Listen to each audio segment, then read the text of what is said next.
আসসালামু আলাইকুম ওয়া রাহমাতুল্লাহি ওয়া বারাকাতুহু। প্রিয় নবম শ্রেণীর শিক্ষার্থীরা, তোমাদের বিজ্ঞান বইয়ের প্রথম অধ্যায়ের আরেকটি গুরুত্বপূর্ণ টপিক নিয়ে আমরা হাজির হলাম। টপিকটা হচ্ছে মৌলিক বল। মৌলিক বল জিনিসটা কি এবং মৌলিক বলের আন্ডারে যে 4টি বল রয়েছে আমরা আজকে সেইগুলো ব্যাখ্যা করব। মৌলিক বলের আন্ডারে যে 4টি বল রয়েছে সেগুলো হচ্ছে কি? মহাকর্ষ বল, তড়িৎ চুম্বকীয় বল, সবল নিউক্লিয় বল, দুর্বল নিউক্লিয় বল। প্রথমত আমাকে মৌলিক বল জিনিসটা বুঝতে হবে। এখন আমরা পৃথিবীতে অর্থাৎ আমাদের দৈনন্দিন ঘটনায় আমরা অনেক রকম বলের ব্যবহার দেখি। যেমন একটা কলম আছে বা একটা বস্তু এখানে আছে, আমি এই বস্তুটাকে সরাই, এই বস্তুটাকে আমি এখান থেকে সরাই এখানে আনলাম, এখানে একটা বলের ইউজ হয়েছে। ঠিক সেম ভাবে একটা বড় একটা পাইপ আছে বা বড় একটা বস্তু আছে, এটাকে একটা ক্রেন দ্বারা আমি এটাকে এখান থেকে সরাই এখানে আনলাম, তাহলে এখানে একটা বলের ইউজ হয়েছে। তাহলে ভিন্ন ভিন্ন কত রকমের যে বল আমরা দেখতে পাই, এগুলো বলে শেষ করা যাবে না। এইরকম হাজার হাজার বলের প্রকারভেদগুলোকে আমরা মাত্র 4টি মৌলিক বলের আন্ডারে নিয়ে আসতে পারি। সবগুলা বলকে আমরা 4টি মৌলিক বলের আন্ডারে নিয়ে আসতে পারি। এখন এই 4টি মৌলিক বল হচ্ছে কি কি, এটা হচ্ছে কথা। এই 4টি মৌলিক বলের প্রথম হচ্ছে কি মহাকর্ষ বল, দ্বিতীয় হচ্ছে তড়িৎ চুম্বকীয় বল, এবং তৃতীয় হচ্ছে সবল নিউক্লিয় বল, চতুর্থ হচ্ছে কি দুর্বল নিউক্লিয় বল। তাহলে আমরা মৌলিক বল কি এরকম কোনো প্রশ্ন আসলে আমরা বলতে পারি মহাকর্ষ বল, তড়িৎ চুম্বকীয় বল, সবল নিউক্লিয় বল এবং দুর্বল নিউক্লিয় বল, এই 4টি বলকে একত্রে মৌলিক বল বলে। তাহলে পৃথিবীতে যত রকমের বল দেখি, হ্যাঁ, সবগুলা বলকে আমরা কি করতে পারি এই 4টি বলের মধ্যে নিয়ে আসতে পারি। ঠিক আছে, এখন দেখো মহাকর্ষ বল কি। মহাকর্ষ বল হচ্ছে পৃথিবীতে বা মহাবিশ্বের প্রতিটি বস্তু কণা অপর কোনো বস্তুকে তার নিজের দিকে আকর্ষণ করে। যেমন এই কথাটা দেখো, এই দুটি কলম, এই দুটি কলম মহাবিশ্বের, মনে করে এই দুটি কলম আছে, তাহলে এই দুটি কলম কি করতেছে এক অপরকে আকর্ষণ করতেছে, এক অপরকে আকর্ষণ করতেছে। এই যেই বল দ্বারা এক অপরকে আকর্ষণ করে সেটাই হচ্ছে মহাকর্ষ বল। তাহলে এই দুটি কলম সবসময় তাদের মধ্যকার একটা আকর্ষণ বিদ্যমান, সেই আকর্ষণ বলটা হচ্ছে কি মহাকর্ষ বল। বুঝতে পারছো? ঠিক তেমনি ভাবে পৃথিবীর চারদিকে কি পৃথিবী এবং সূর্য, পৃথিবী এবং চাঁদ, হ্যাঁ, তাহলে প্রত্যেকটি গ্রহ সূর্যকে কি করতেছে, প্রত্যেকটি গ্রহ আমরা জানি সূর্যকে কেন্দ্র করে ঘুরতেছে। সূর্য এটা হচ্ছে কি সূর্যকে উপবৃত্তাকারে এভাবে ফোকাসে রেখে ঘুরে, তোমরা জানো। তাহলে সূর্যকে এভাবে কি করে প্রত্যেকটি গ্রহ উপবৃত্তাকারে ঘুরে। তাহলে এখানে মনে করো আমি কি দিলাম, আমি কয়েকটা দিলাম, এখানে পৃথিবী দিলাম, হ্যাঁ, এখানে কি দিলাম বুধকে দিলাম, এখানে দিলাম বৃহস্পতিকে। এরকম কি করে, এইরকম ভাবে গ্রহগুলো তাদের নিজস্ব কক্ষপথে কি করে, এই পৃথিবীটা কি করে, মনে করো পৃথিবী, এটা পৃথিবী কি করে, সূর্য এটা হচ্ছে সূর্য, এটা কি সূর্য, একটু বড় করে দিলাম, সূর্য যেহেতু বড়, তাহলে সূর্যকে কেন্দ্র করে কি করে, সূর্যকে কেন্দ্র করে ঘুরে। এখন সূর্যকে যদি তুমি এখানে রেখে করতে চাও, তাহলে সে আরেকটার সাথে কি কখনো কখনো ধাক্কা খাবে না। ঠিক আছে, এটা অন্য বিষয়। আমি এখন বোঝাতে চাচ্ছি কি সূর্যকে যে কেন্দ্র করে ঘুরে সেটা কোন বলের কারণে, সেটা হচ্ছে পৃথিবী সূর্যকে কেন্দ্র করে ঘুরে, পৃথিবী সূর্যকে কেন্দ্র করে ঘুরার পিছনে যেই বলটা আছে সেটা হচ্ছে কি মহাকর্ষ বল। ঠিক তেমনি ভাবে বৃহস্পতি, মঙ্গল, এই জিনিসগুলো সূর্যকে কেন্দ্র করে ঘোরার যে বলের কারণে ঘুরে সেটা হচ্ছে কি মহাকর্ষ বল। তাহলে এইখানে আমরা তাহলে সূর্য এবং গ্রহ নক্ষত্র এগুলো প্রত্যেকের মাঝে কি রয়েছে মহাকর্ষ বল বিদ্যমান রয়েছে। তা ঠিক তেমনি ভাবে পৃথিবীর বলা হচ্ছে প্রত্যেকটি বস্তু কণার মধ্যে এই বলটা কার্যকর থাকে। এগুলো যখন ভরগুলা যখন অনেক বেশি হবে, যেমন এটার সূত্র, মহাকর্ষ বলের সূত্র আমরা দেখে আসছি, সেটা যদি তোমরা নাও দেখে থাকো তাহলে দেখে ফেলো। G into f equals to কি, g into m1 m2 divided by r square. R square means হচ্ছে দুটি বস্তু যে দূরত্বের মধ্যে থাকে সেটা হচ্ছে আর। হ্যাঁ, এই বস্তু এবং এই সূর্য এবং এই বৃহস্পতি, মনে করো এদের মধ্যকার দূরত্বটা হচ্ছে কি আর। ঠিক আছে, আর যে হচ্ছে মহাকর্ষীয় ধ্রুবক, আর m1 হচ্ছে একটা বস্তুর ভর, m2 হচ্ছে অপর বস্তুর ভর। তাহলে এই রকম হলে, এইরকম হলে তাদের মধ্যে যেই বলটা বিদ্যমান থাকবে সেটাই হচ্ছে মহাকর্ষ বল, আর সেটার মান হচ্ছে আমরা এভাবে বের করি। তাহলে দেখো তো এখান থেকে একটা জিনিস দেখো তো, দূরত্ব যদি বেড়ে যায় তাহলে বড় সংখ্যা দ্বারা একটা কিছুকে ভাগ হচ্ছে না। যেমন তুমি একটা জিনিস দেখো, দূরত্ব বাড়া মিন্স এটা বড় হওয়া। ঠিক আছে, তাহলে যেমন 1 কে যদি আমি কি করি 5 দ্বারা ভাগ করি এবং 1 কে যদি আমি কি করি 10 দ্বারা ভাগ করি, তাহলে এখানে দূরত্ব বেড়ে যাওয়া মিন্স আর এর মান বেড়ে যাওয়া, অর্থাৎ নিচের সংখ্যার মান বেড়ে যাওয়া। তাহলে 5 এবং 10 এর মধ্যে এটা বড়। এখান থেকে যে মানটা আসে সেটা হচ্ছে কত, 0. কত আসে, 0.2 আসে মেবি। তাহলে 0.2 আসবে, আর এখান থেকে কত আসবে, 0.1 আসবে না। 0.1 যদি আসে তাহলে বলো কোনটা বড়, এইটা বড় নাকি এইটা বড়? অবভিয়াসলি এটা বড়, ঠিক আছে, এইটা ছোট। কেন? কারণ এইটাকে এখানে 1 আছে, এখানে 1 আছে, একটা সংখ্যাকে দুইটা সংখ্যা দ্বারা ভিন্ন ভিন্ন সংখ্যা দ্বারা ভাগ করা হয়েছে, যেখানে একটা বড় আর একটা ছোট। তাহলে যেটাকে অর্থাৎ যে 1 কে আমি যেখানে বড় সংখ্যা দ্বারা ভাগ করেছি সেটা ছোট, এবং যেখানে 1 কে আমি ছোট সংখ্যা দ্বারা ভাগ করেছি সেটা হচ্ছে কি বড়। তাহলে দ্যাট মিন্স এখান থেকে আমি এটা বোঝাতে চাচ্ছি যে দুটি বস্তুর মধ্যকার যখন দূরত্ব বেড়ে যাবে তখন তাদের মহাকর্ষ বল কমে যাবে, কিন্তু কমতে কমতে একেবারে জিরো কখনো হবে না। কি বলছি ভাইয়া? কমতে কমতে একেবারে জিরো কখনো হবে না, কারণ এখানে তো কিছু একটা মান, এখানে তো কি আছে, অবশ্যই তাদের ভরগুলা কার্যকর থাকবে। তাহলে ভরকেই তো আমি ভাগ করতেছি, কিন্তু এটা 1 কে আমি 10 ভাগ করলাম, তারপরেও তো সেটা জিরো হয় নাই, মানে 0.1 হলেও তো কিছু একটা জিনিস আছে, কিন্তু কখনোই জিরো হবে না। তাহলে এই জন্য বলা হচ্ছে মহাকর্ষ বল তুমি যতই দূরত্বে নিয়ে যাও না কেন সেটার পাল্লা সবসময় থাকবে, অর্থাৎ সেটা সবসময় কার্যকর থাকবে, একটু হলেও কার্যকর থাকবে, ঠিক আছে। তুমি দূরত্বে এটার এবং এটার দূরত্ব অনেক বেশি বাড়াই দিছো, তারপরে এটার মধ্যকার একটা আকর্ষণ বল সামান্য হলেও থাকবে। তাহলে এই জন্য মহাকর্ষ বলের পাল্লা হচ্ছে অসীম। পাল্লা কি বলছি ভাইয়া? অসীম দূরত্ব পর্যন্ত সে কি করতে পারে, তার বলটা কার্যকর রাখতে পারে। এখন আসো তড়িৎ চুম্বকীয় বল। তড়িৎ চুম্বকীয়, এখানে দুইটা জিনিস, প্রথমত আমি এই শব্দগুলো নিয়ে ব্যাখ্যা করি। তড়িৎ চুম্বকীয় বল, তড়িৎ এবং চুম্বকীয় বল। তড়িৎ এবং চুম্বককে একত্র করছে না? তড়িৎ, তড়িৎ মিন্স হচ্ছে বিদ্যুৎ, হ্যাঁ, তড়িৎ প্লাস চুম্বক। তাহলে এই তড়িৎ প্লাস চুম্বক, এই দুইটা বলকে একত্র করে বলা হয়েছে কি, করা হয়েছে, এই দুইটা বলকে একত্রে করে একটা বলের মধ্যে নিয়ে আসা হয়েছে, সেটা হচ্ছে কি তড়িৎ চুম্বকীয় বল। যেমন তুমি যদি তড়িৎ বলকে দেখো, যেমন তড়িৎ বল বলতে কোনো একটা বস্তুকে আহিত করার মাধ্যমে, আহিত করা মিন্স কি, সেটাকে ইলেকট্রন দেয়া বা ইলেকট্রন নিয়ে ফেলার মাধ্যমে আমরা আহিত করতে পারি, ঠিক আছে। যেমন তোমরা অনেকেই হয়তো সাধারণ একটা পরীক্ষা সবাই করো, সেটা হচ্ছে কি, তোমরা যখন মাথায় চুল আঁচড়াও তখন দেখো চুল আঁচড়ানোর পর যখন ছোট ছোট কাগজের মধ্যে এভাবে ধরো, তখন সেইখানে ওই কাগজগুলা ওই চিরুনি করতে আকর্ষিত হয়ে উপরের দিকে চলে আসে, ঠিক আছে। এইটা হয়তো সবাই দেখছো। তাহলে এইখানে কোন বলটা কাজ করে? এই যে এখানে কোন বলটা কাজ করে? পৃথিবী তার সমস্ত মহাকর্ষ বল দিয়ে এই যে ছোট ছোট টুকরাগুলোকে নিচের দিকে টানতেছে না?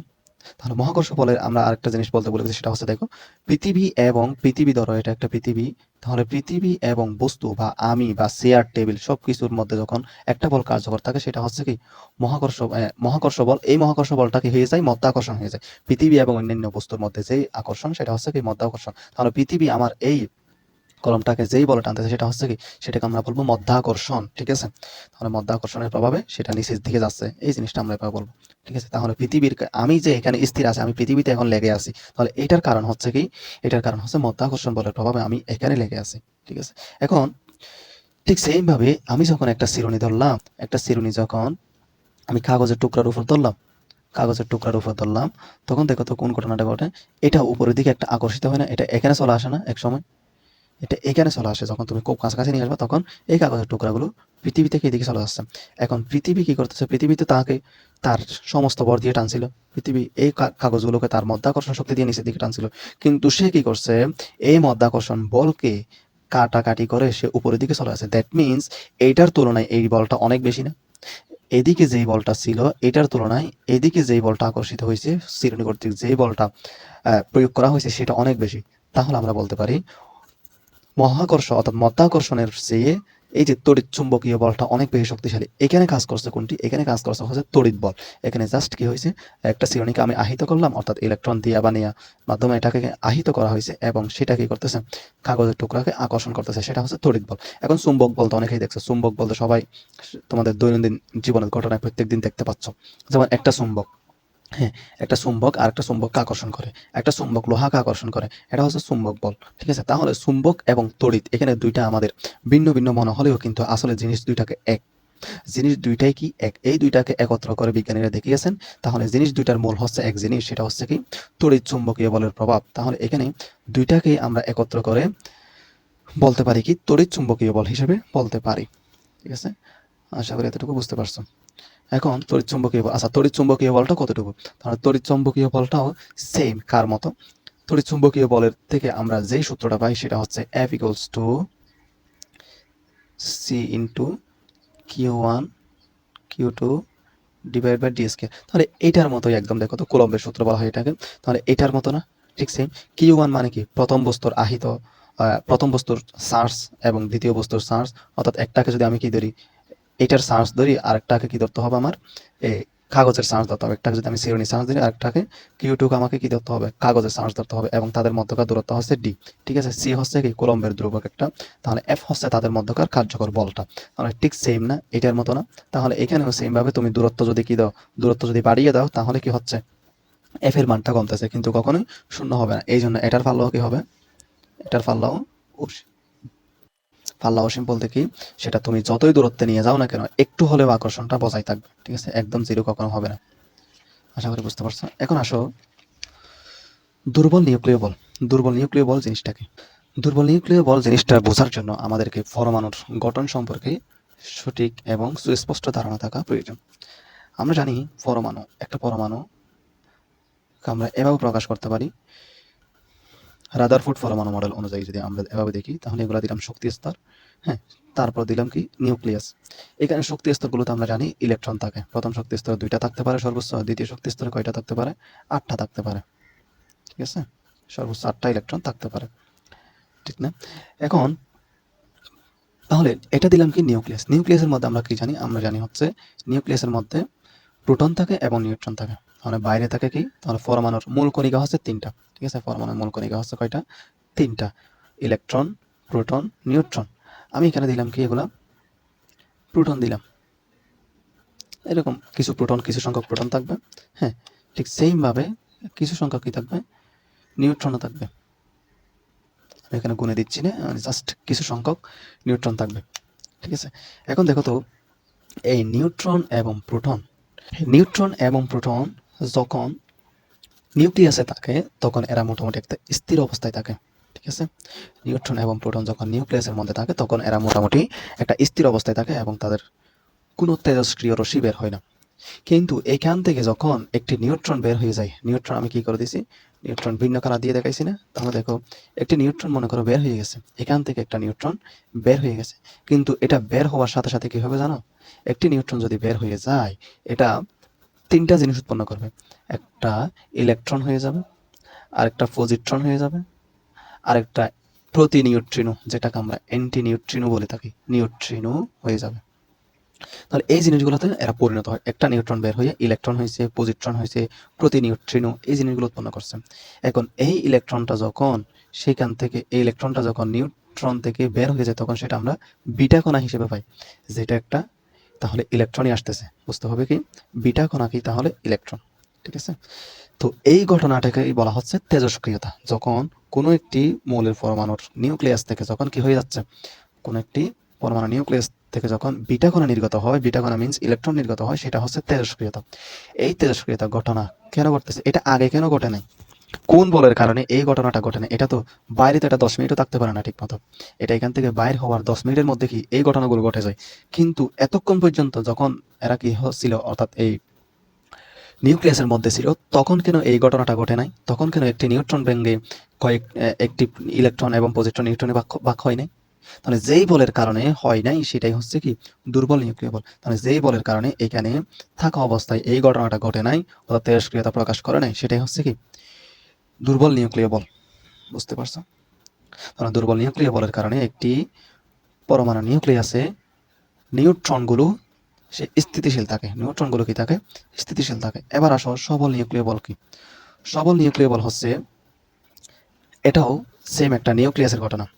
এখানে কি দেখো তো, একটা আমি কি আঁকলাম? এটা হচ্ছে ধরো একটা নিউক্লিয়াস আঁকলাম। আমি শক্তি স্তর দেখাচ্ছি না। তাহলে নিউক্লিয়াসের মধ্যে আমরা দেখি কি কি থাকে? প্রোটন থাকে, প্রোটন দিলাম, প্রোটন থাকে, এবং সাথে কি থাকে? সাথে নিউট্রনও থাকে। তাহলে সাথে কি থাকে? নিউট্রনও থাকে। এখন প্রোটন এবং নিউট্রন এরা কোন বলের কারণে এই জায়গায় স্থির রয়েছে? কোন বলের কারণে এই জায়গায় স্থির রয়েছে? সেটা হচ্ছে কি? সবল নিউক্লিয় বল। সবল নিউক্লিয় বলের কারণে এখানে তারা কি রয়েছে? স্থির রয়েছে। এখানে আমি আরো দিলাম, এখানে কি দিলাম? আরো প্রোটন আর নিউট্রন দিলাম। তাহলে এরা যেই বলের কারণে এখানে স্থির রয়েছে, সেটাই হচ্ছে কি? সবল নিউক্লিয় বল।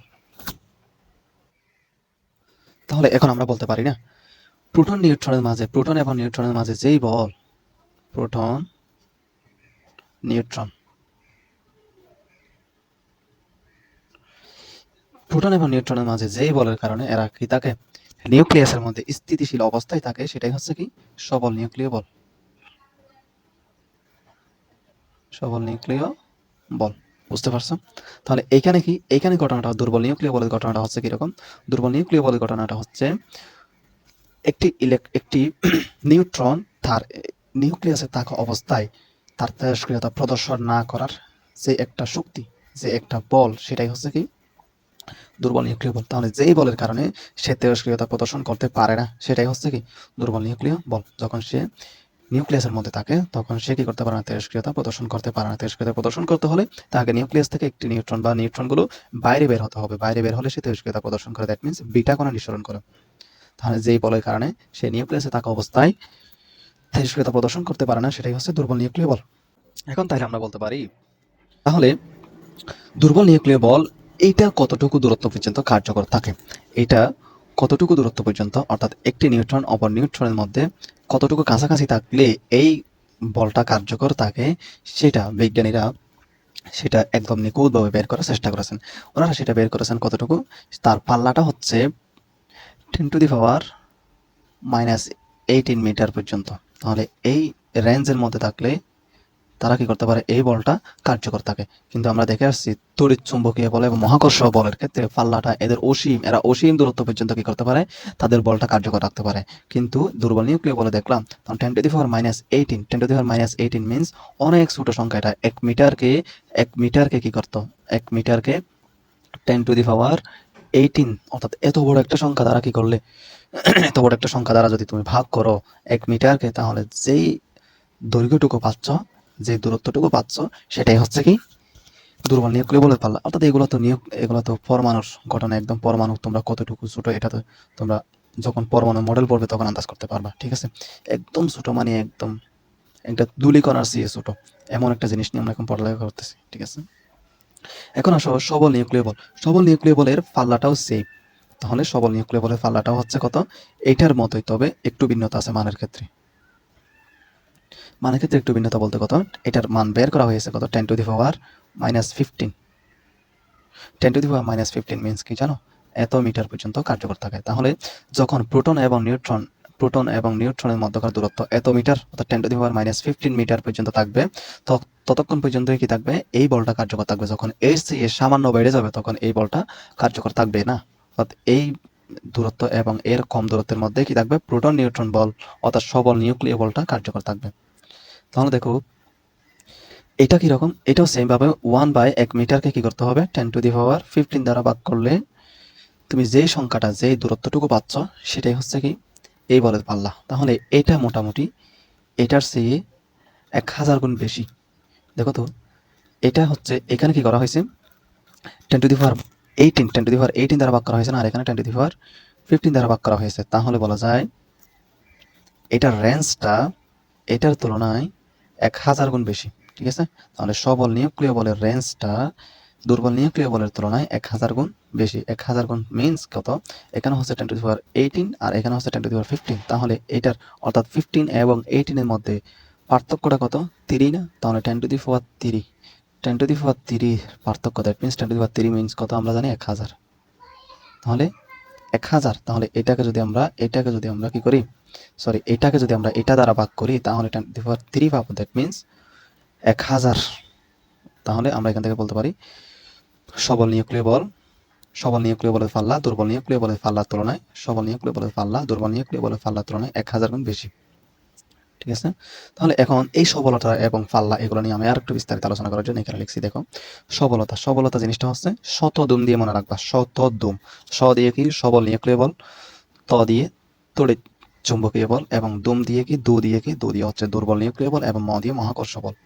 তাহলে শতদম, এই কথাটা মনে রাখলে তুমি সবল নিউক্লিয় বলের সবলতা, অর্থাৎ কে বেশি শক্তিশালী, সেটা তোমরা কি করতে পারবা, আন্দাজ করতে পারবা, বা সেটা পরীক্ষা আসলে বলতে পারবে। তাহলে সবল নিউক্লিয় বল সবচেয়ে বেশি শক্তিশালী, কি বলছি ভাই, সবল নিউক্লিয় বল হচ্ছে সবচেয়ে বেশি শক্তিশালী। এরপর দুর্বল তড়িৎ চুম্বকীয় বল, শতদম না, সবল নিউক্লিয় বল, এবং ত দিয়ে কি তড়িৎ চুম্বকীয় বল। তাহলে সবচেয়ে বেশি শক্তিশালী হচ্ছে সবল নিউক্লিয় বল, এরপর তড়িৎ চুম্বকীয় বল, এরপর দুর্বল নিউক্লিয় বল, এরপর সর্বশেষ অর্থাৎ সবচেয়ে কম শক্তিশালী বল হচ্ছে কোনটা, মহাকর্ষ বল, যেটা আমরা প্রথমেই বলছিলাম। তাহলে মহাকর্ষ বলের সবলতা হচ্ছে কি একদম কম, এটা খুবই কম, একদম নগণ্য। ঠিক আছে, এটা যেমন আমি এখানে এই দুইটা বস্তুর মধ্যে এখন একটা মহাকর্ষ বল কাজ করতেছে, কিন্তু কই সেটা তো আমরা দেখতে পাচ্ছি না, ঠিক আছে? কিন্তু আমরা সেটা এখন অনুভব করতে পারতেছি না। যখন ভরটা যখন অনেক বেশি হয়ে যাবে, যেমন পৃথিবী, সূর্য এরকম বড় বড় গ্রহ নক্ষত্রগুলোর ক্ষেত্রে মহাকর্ষ বলটা অনেক বেশি কার্যকর থাকে। এখন আসো পাল্লা জিনিসটা কি? তাহলে পাল্লা হচ্ছে এই যে প্রথমে বুঝাইলাম কতটুকু দূরত্ব পর্যন্ত সে তার বলটা ধরে রাখতে পারে, সেটাই হচ্ছে পাল্লা। তাহলে মহাকর্ষ বলের পাল্লা হচ্ছে অসীম, আমরা সেটা বলে আসছি। তড়িৎ চুম্বকীয় বলের পাল্লাও কি অসীম, আমরা সেটাও দেখে আসছি। তাহলে অনেক বইতে বা পুরাতন বইগুলোতে দুর্বল নিউক্লিয় বল এবং সবল নিউক্লিয় বল এভাবে দেওয়া আছে, অর্থাৎ দুর্বল নিউক্লিয় বল বেশি শক্তিশালী, এরপর হচ্ছে সবল নিউক্লিয় বল। কিন্তু না, তাহলে দুর্বল নিউক্লিয় বলের পাল্লা এবং সবল নিউক্লিয় বলের পাল্লার মধ্যে একটু গ্যাঞ্জাম করে ফেলে। আমি সেটাকে একদম নির্ভুলটা দিয়ে দিছি। নির্ভুল হচ্ছে কোনটা? সবল নিউক্লিয় বল। তাহলে তড়িৎ চুম্বকীয় বলের পর আসবে কোনটা? সবল নিউক্লিয় বল। এরপর হচ্ছে কি? দুর্বল নিউক্লিয় বল। তাহলে তড়িৎ চুম্বকীয় বলের পর কার পাল্লা? পাল্লা হচ্ছে কত? 10⁻15, 10⁻15 মিটার, এবং এরপর হচ্ছে কি? দুর্বল নিউক্লিয় বলের পাল্লা 10⁻18। এটা অনেক মানে খুবই কম দূরত্বের মধ্যে কাজ করে কোনটি? দুর্বল নিউক্লিয় বল। এরপর হচ্ছে কি? সবল নিউক্লিয় বল। এরপর তড়িৎ চুম্বকীয় বল, এরপর মহাকর্ষ বল। এই দুইটা কিন্তু অসীমই ধরা হয়। আশা করি এতটুকু বুঝতে পারছো। যদি কোনো জিনিস না বুঝে থাকো তাহলে কমেন্টে বলবা, আমি জিনিসগুলো একটু করার মাধ্যমে বুঝাই দেওয়ার চেষ্টা করবো। আসসালামু আলাইকুম রহমতুল্লাহ।